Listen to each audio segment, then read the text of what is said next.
दोस्तों नमस्कार। Book nook किताब अड्डा में आपका स्वागत है। आज हम जैसे हमेशा आते हैं, आज भी एक बेहद ख़ास किताब के साथ आपके सामने हाजिर हैं। उस पर डिबेट आगे बढ़ाएंगे। उससे पहले एक परिदृश्य पेश करना चाहूँगा, ताकि ये परिदृश्य इसलिए भी ज़रूरी है कि इस किताब को समझने के लिए उस परिदृश्य को आपको पहले समझना होगा, तब इस किताब की अहमियत समझ में आएगी। अभी इसराइल में इसराइल के लिए श्रमिकों की भर्ती चल रही है। लखनऊ में भी इसका केंद्र है। मीडिया रिपोर्ट्स में आप देख रहे होंगे, इसको लेकर खबरें, फ़ोटोज़ भी देख रहे होंगे किस तरीके से भीड़ है युवाओं की। दूर दराज ज़िलों से चले आ रहे हैं।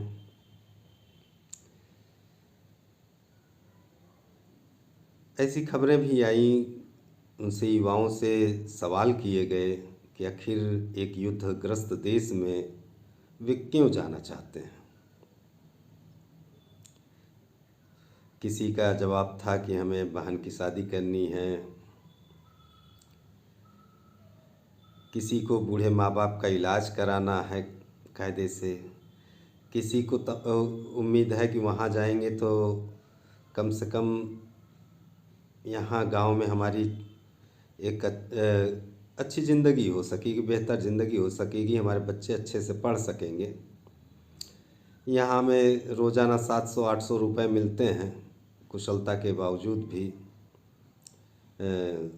हम उस क्षेत्र में जो काम कर रहे हैं उसमें एक्सपर्ट है, फिर भी 600-700-800 रुपये से ज़्यादा नहीं कमा पाते। इसराइल में कम से कम हमें 1 लाख से ऊपर महीने का पैकेज मिलेगा, खाने पीने रहने की व्यवस्था होगी, तो बचत होगा, हम अपने घर में बेहतर योगदान दे पाए। अब किताब की चर्चा। एक ख़ास किताब है breaking the mould, reimagining India's economic future.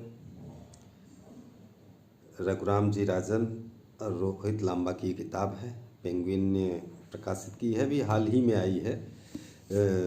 काफ़ी समीक्षाएं आ रही हैं इस किताब की धीरे धीरे। अब किताब के इंडेक्स की बात करें,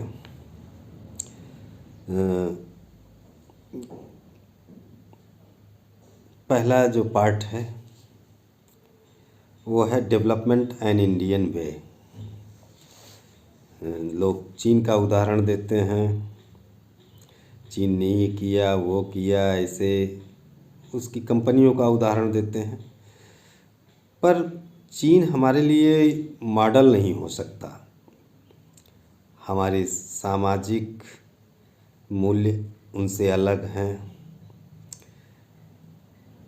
हमारे समाज का ताना बाना सोचने का तरीका सब कुछ चीन से अलग है। तो हम चीन क्यों? जाहिर सी बात, इस लिहाजा लेखकों ने इस चीज़ को कि भारतीय अर्थव्यवस्था को भारत के ही तरीके से आगे बढ़ाया जाए, उसका एक रोड मैप पेश किया है। जो सवाल उठाए हैं, why has India not built a global manufacturing presence. इसके साथ ही इस चैप्टर में इन्होंने जवाब देने की कोशिश की है कि क्या क्या किया जा सकता है, कैसे हम अपनी ग्लोबल प्रेजेंस, अपने स्किल्ड मैन पावर को यूज कर सकते हैं, कैसे ट्रांसफॉर्मेशन किया जा सकता है कारोबार का, व्यापार का, उसको पेश किया है। गवर्नेंस, दूसरे पार्ट पर आए तो गवर्नेंस और कैपेबिलिटीज़ पर बात की गई है। इसमें कैसा गवर्नेंस होना चाहिए, उसकी प्रक्रिया क्या होनी चाहिए, प्रोसेस क्या होना चाहिए, चुनौतियाँ क्या क्या हैं, चाइल्डहुड चैलेंजेस क्या क्या हैं इस देश में, उस पे एक डिबेट दी है की है। दोनों लेखकों ने डिबेट को प्रस्तुत करने की कोशिश की है, एक अलग परिदृश्य रखने की कोशिश की है। हायर एजुकेशन, हेल्थ केयर को लेकर के भी पूरा एक परिदृश्य पेश करने की कोशिश की गई है। एआई का ज़माना आ रहा है, तमाम चीज़ें बदल रही है और बदलेगी। अभी तो प्रोसेस थोड़ा धीमे है, पर आने वाले समय में तेज़ी से बदलेगा। उस पे भी डिबेट को रखा है दोनों लेखकों ने। जो सबसे ख़ास बात है उस पर चर्चा करें, उससे पहले अगर आपको हमारे वीडियो पसंद आते हैं तो प्लीज़ सब्सक्राइब करें, लाइक करें, अपने दोस्तों को शेयर करें। मेरा मानना है कि बुक कोई इकोनॉमिक फोरम नहीं है, ये एक सामाजिक वो है। सामाजिक चेतना के लिए हमने ये चैनल शुरू किया कि लोग पढ़ें, विदाउट पढ़े हम नए विचारों को नहीं जान सकते। नए विचार जब तक आएंगे नहीं, आप तरक्की की राह पर नहीं जा सकते। इसलिए अपने बच्चों को भी पढ़ाएं।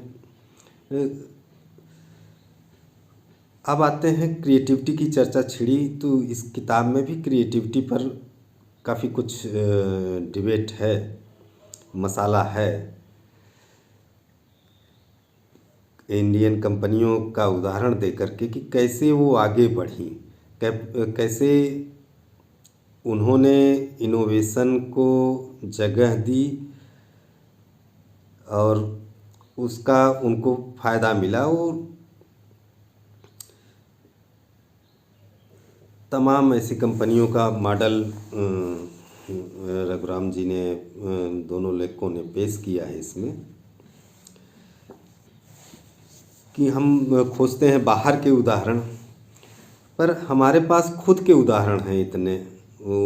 आप चीज़ों को पढ़ेंगे तो आपको लगेगा कि ऐसे मॉडल्स तो हमारे पास खुद हैं, तो हम क्यों बाहर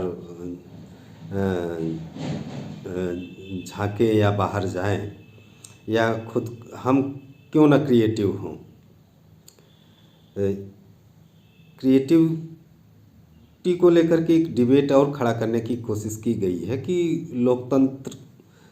लोकतंत्रीकरण होनी चाहिए संस्थाओं की, जहां एक ओपन डिबेट हो, आलोचना हो किसी भी चीज़ को लेकर के, और जिससे कि नए रास्ते निकले, नए विचार आए, नए विचारों को स्पेस मिल सके।